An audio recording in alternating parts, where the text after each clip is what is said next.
What's going on, everybody? This is Justin Marlow, the owner of Next Level Barber Academy, and you're rocking with Grandosiá TV.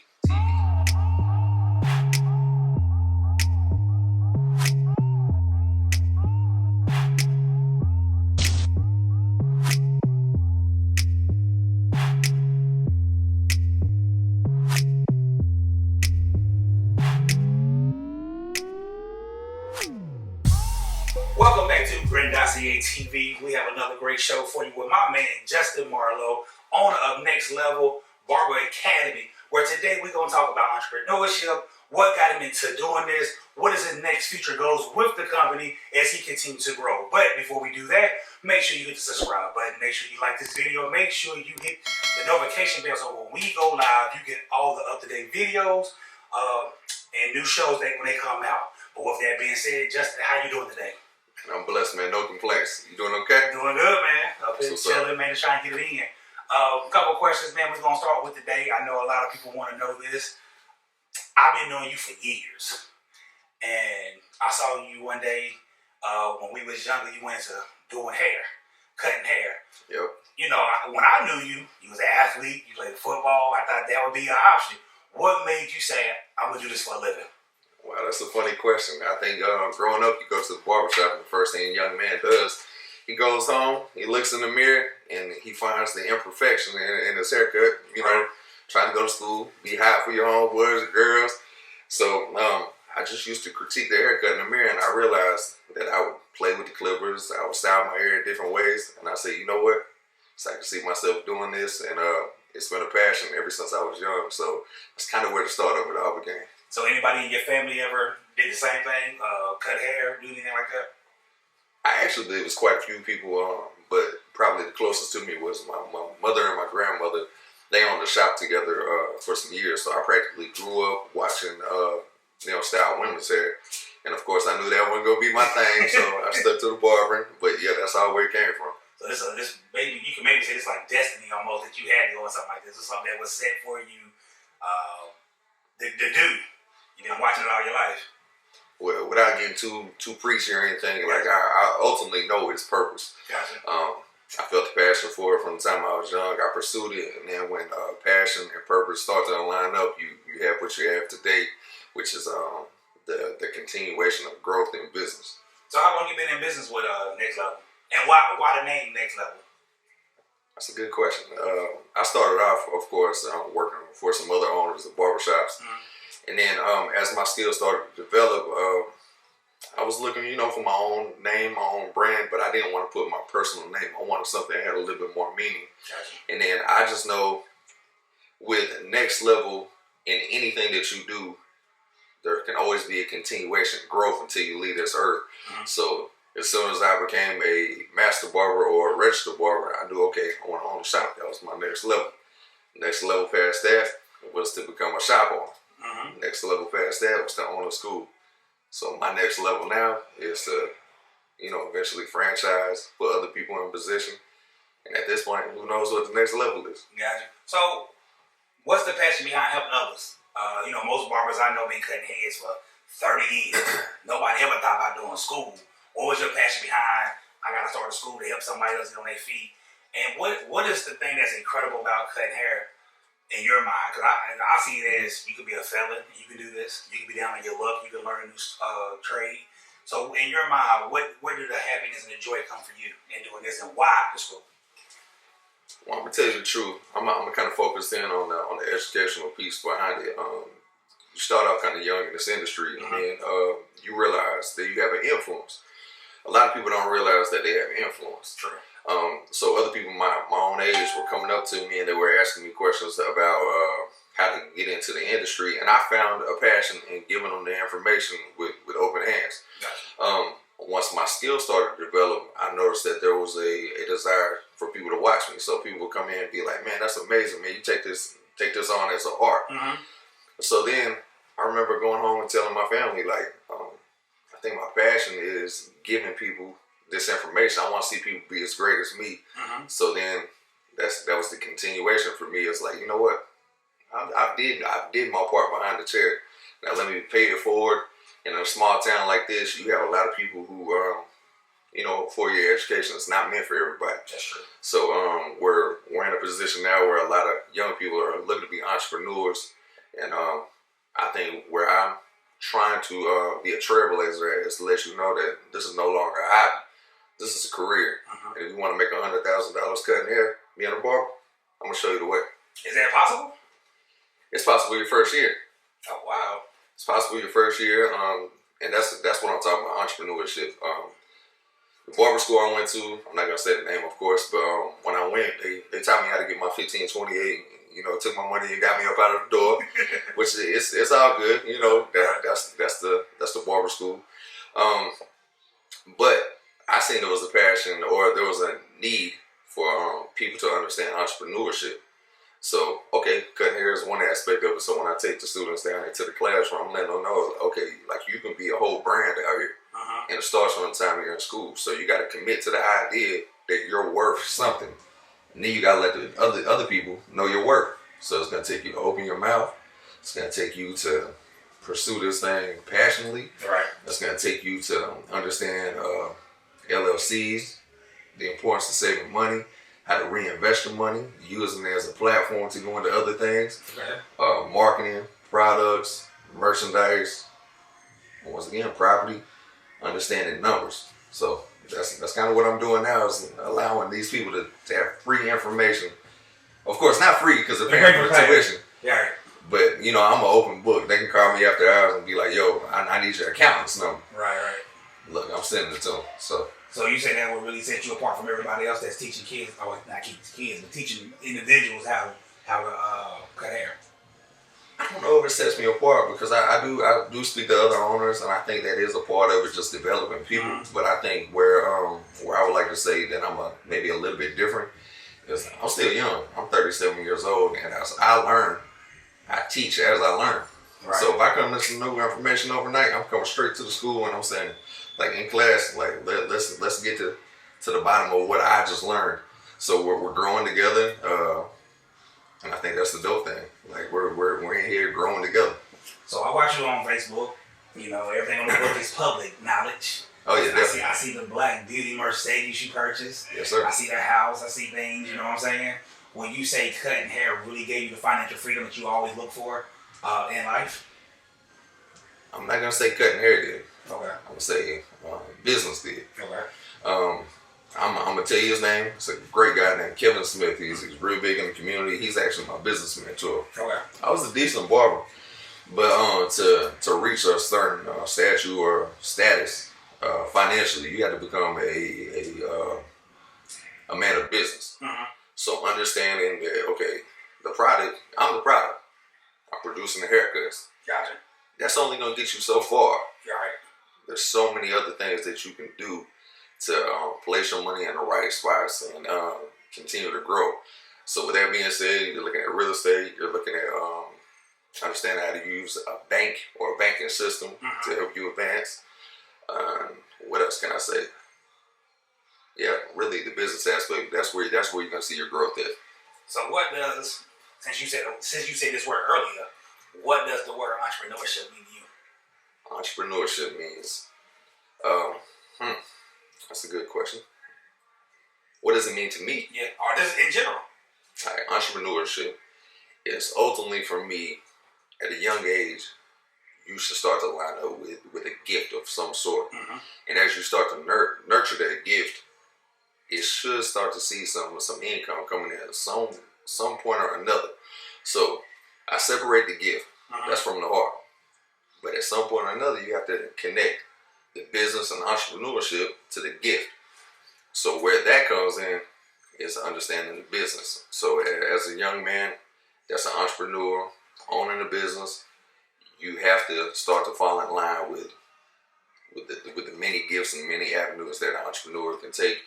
And you know yourself, if you read any books on wealth, what do they tell you? Most entrepreneurs have multiple streams of income. Right.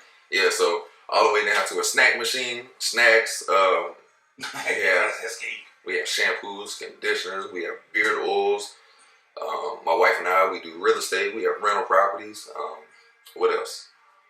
Of course, the haircuts coming through the door. You have 20 students. You have booth rent coming in from the professional side. You have tuition coming in from the students. All right. You have money coming in through books, application fees. So you have just, it may seem like small amounts to some people, but small amounts eventually create large amounts. So that's where you get it from. Have you had any moments in your journey so far, a broken heart, from things didn't go well on certain things, or everything been good with you? Let's just be honest. Every let's say every day. Let's say every day in business there's a heartbreaking moment. Yeah. Because people only see one side of entrepreneurship. The other side is when you're the person who carries the responsibility, you also carry the burdens of other people. Exactly. So when you have we have 20 people in this building at any given time, and they're looking at you as the guy who can show me the way. Like, I'm going through this, I'm going through that. They're looking for answers. And anybody in leadership out there knows that that's a tough task to balance when you have family, you have business, you have children, and then you have your own personal mental well-being. So it's tough. It's definitely tough. One thing that we talked about earlier when we was upstairs, and I said the biggest problem that I have, and maybe you can help me with this, how did you effectively build a team and sustain a team throughout the years of you being in business? Some people may disagree with this, but even though I carry most of the responsibility in business, if you don't make people feel like it's their business and tie them into the vision, to the dream, and make them feel a part of it, then they feel like they work for you. That's a terrible feeling. So you have a lot of young business people in this building. And what you do is you take them into a classroom and say, okay, this is my vision. And you go down the line, you ask everybody what their vision is. You say, okay, now how can I help you? They go ahead and share that with you. And you share, okay, this is what you can do for me. And then over a period of time, because you have to go to school for 1528, which breaks down to close to a year in barber. And that's hours.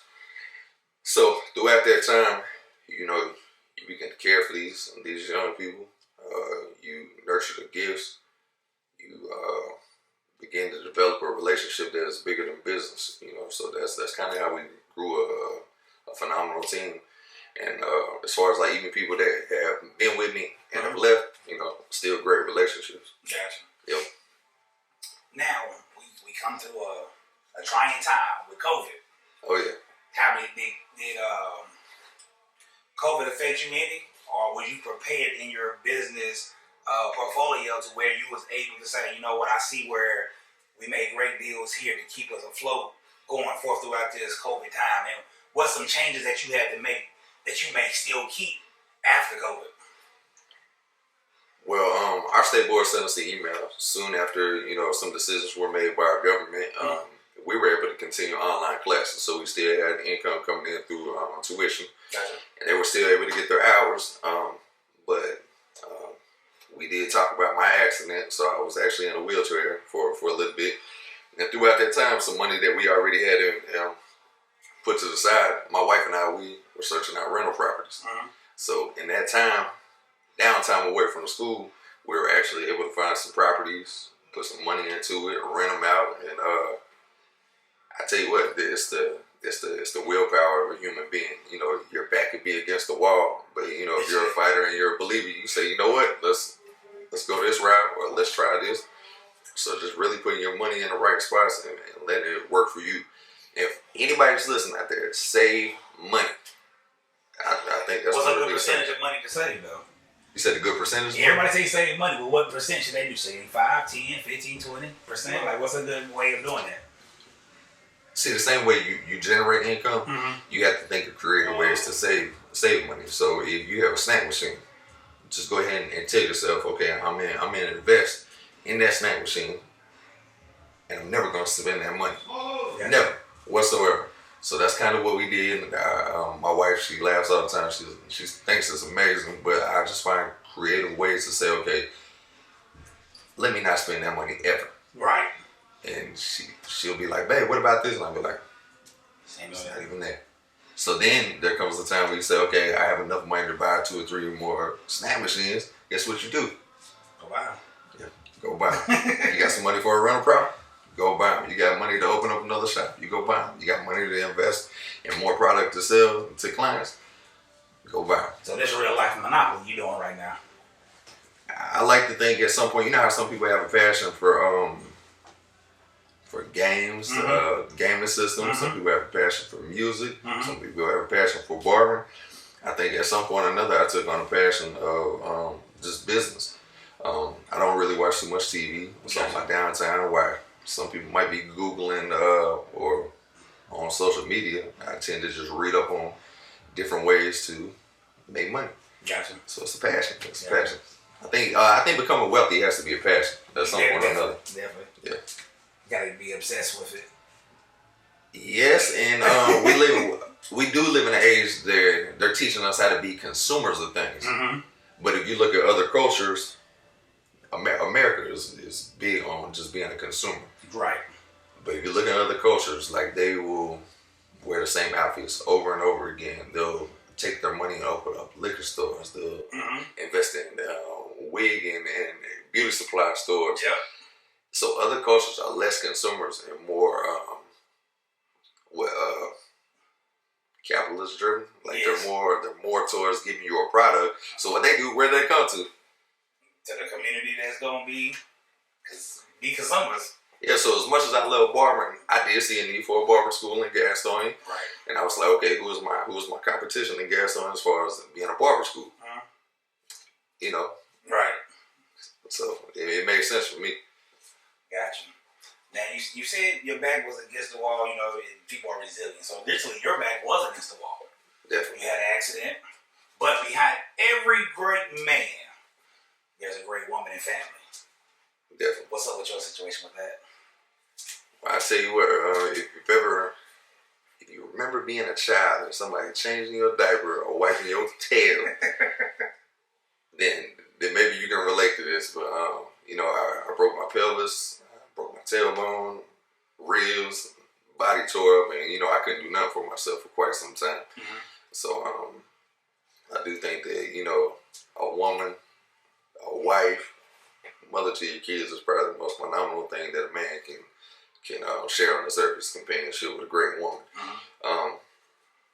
Being that this is perfect because it's Mother's Day, so I just think it's amazing. You know, I came from a strong single mom, and now to be married to a woman who I can give a vision to, and she can grow the vision and be the brains behind the administration, the school, and helping me push this thing to be something great. I can't tell you how much that means to me and how important it is. So everybody who's out here looking for relationships, man, make sure you got somebody that push you. Because if not, I ain't gonna say it's pointless, but your dreams are not going to reach as far as you want them to reach. And I will say this. You know, find someone that y'all can push one another. Y'all gonna bump heads all the time. That's a part of male and female. That's what we do sometimes. But at the end of the day, it's gotta be based off of, you know, two people that really love one another. I think they have a creator at the head of that thing. And I use the word creator. I ain't want to go into the religion part. Right. But have a creator at the head of that thing, and understand that y'all gotta push one another. We here for a purpose. So you mentioned earlier franchising, but what's next? What's in front of you that could be next for? We in 2021, 2022 will be on us before we know it. So what's next for Justin Marlow? What's next for Next Level? What's next? Next level. I'm taking it to the next level. We had a conversation in class today. All my students came to me and said that when they graduate, every single one of them said they want to come work with me. It kind of brought a little tears to my eye. I was kind of like, whoa, you know what I'm saying? Like, where'd this come from? And they said that, you know, just being around me for, you know, a year and actually me pushing them and making them, pushing them to an uncomfortable place. They said that they really value the way I care about their vision, their dream. And they all came to me today and said that they wanted me to open up, you know, another shop. I have 20 students, six barbers right now. I got a pipeline of new students coming in. And I will tell you that I'm going to continue to open up shops. I'm going to continue to open up schools. I'm going to continue to develop young people into entrepreneurs. And I'm going to allow God to do the rest. If he sees fit for me to to open up 10 more schools. That's what we'll do. And as long as I got good people that see the vision, and I can allow my vision, their vision to fall in line with one another, we're going to the top. Quick question though, because I did think it was kind of, when you watch the movie The Barbershop, you hear things about people being in the front chair. Why are you in the front chair in your own shop? Is that just by design, or that's what you just want to do? They don't say the people in the front chair is like, don't want to go to hell, I want to throw on the back. That's the one who cut the best, they say. Well, being that it is a school, you're taking in students who are not familiar with a barbershop setting, or even a professional setting for that matter. So when you have a large number of people coming through the door, I think it's important that the face of the business speak to everybody first. Gotcha. So as soon as they come through the door, hey, how y'all doing? Y'all need any help? Anybody in particular? And you have to warm the students up to that. Gotcha. So you got to lead by example. And I actually have a unique place in the building to the point where I can see everybody. So that's kind of the reason why I'm in the first chair. Gotcha. But anybody can tell you, I'm all over the place in the building. Gotcha. Yep. For the people that's watching who want to go to barber school, that want to get into it, what's the information, man, they got to do to get with you, to get with Next Level, tuition stuff? What do you take, Pell Grants? What's the information for them to have?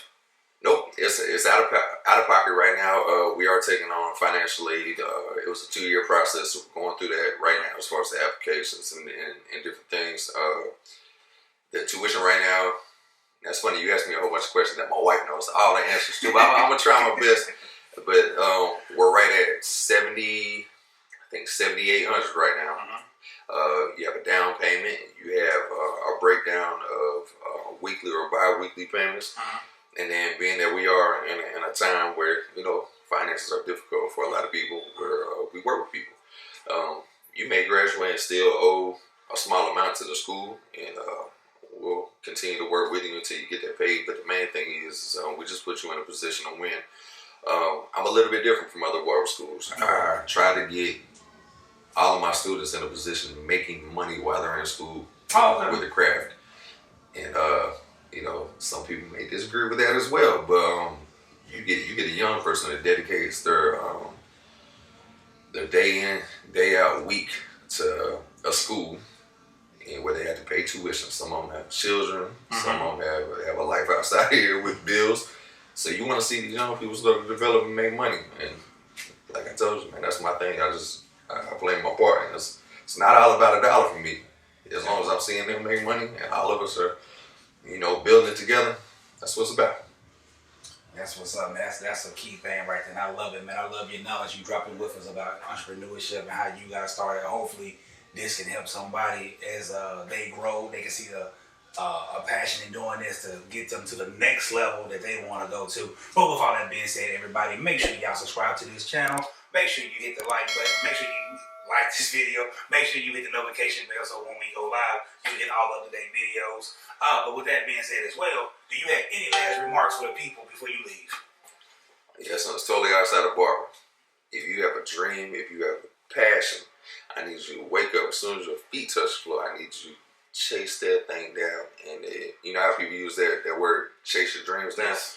What good is having just chasing the dream if you don't have no intention on catching it? So yes. while you on this earth, you better not only chase your dream, but catch up with it one day.